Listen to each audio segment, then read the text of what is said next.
Quality of service works on two primary things: bandwidth and the priority of that bandwidth. So, say for example, you have a VoIP phone service in your home or in your office.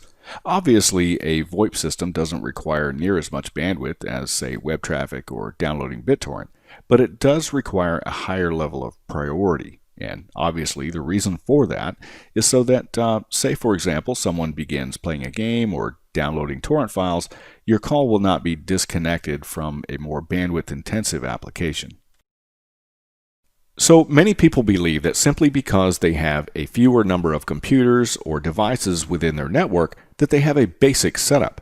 And while they are correct, they do have a basic network setup. There's nothing basic about internet traffic. In fact, it's very complex. Your computer, even when idle, often has multiple connections that you may be unaware of. So even if you're browsing the internet, that page that you're visiting often has links to other pages. Maybe you have a chat window open, such as MSN Messenger or Skype. And these days, cloud storage is very prevalent. Many people use Dropbox, Google Drive, etc. If you're running Windows, you have Windows updates running in the background, and not to mention gaming or downloading torrent files. Different applications use different ports in the router's firewall, and unlike the bandwidth limiter, which limits download bandwidth based on the IP address or the MAC address of a particular device, quality of service attempts to mitigate upload bandwidth saturation based on things like the port number, the application, or even the amount of data being transferred. Quality of service doesn't really control your download bandwidth. In fact, your router doesn't have much control over that. You see, quality of service was actually designed to control how much data you send to the remote server so that that server would not send too much data back for your router to process. So in essence, different applications use a different amount of data. They send a different number of requests.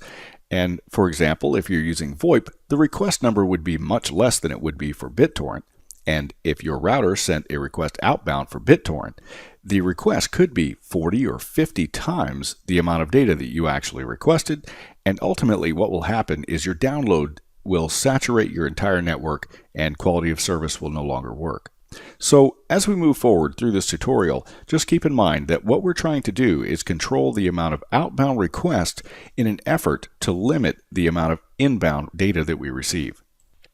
With quality of service, requests sent by your computer are queued in the router's memory buffer where it waits to be sent to your ISP. From there, it will be queued once again and sent to the remote server. The remote server responds by sending the requested data back to your ISP. The ISP will then attempt to send the data back to your router as quickly as possible. If your router cannot process the requested data quickly enough, the data packets are dropped and must be resent by the ISP, resulting in a delay.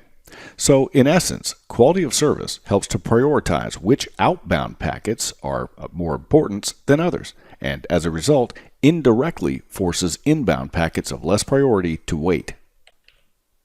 This is the reason that you want to set your incoming and outgoing bandwidth to roughly 70% of the actual speed.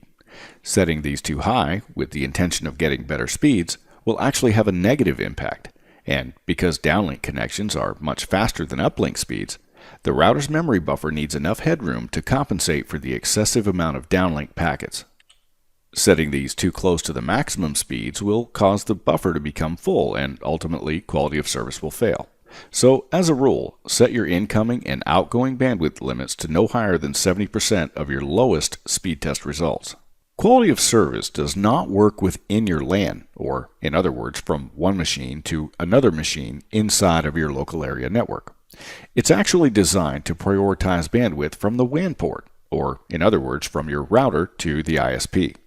So, the more memory your router has, and the faster your internet connection, the better quality of service will perform.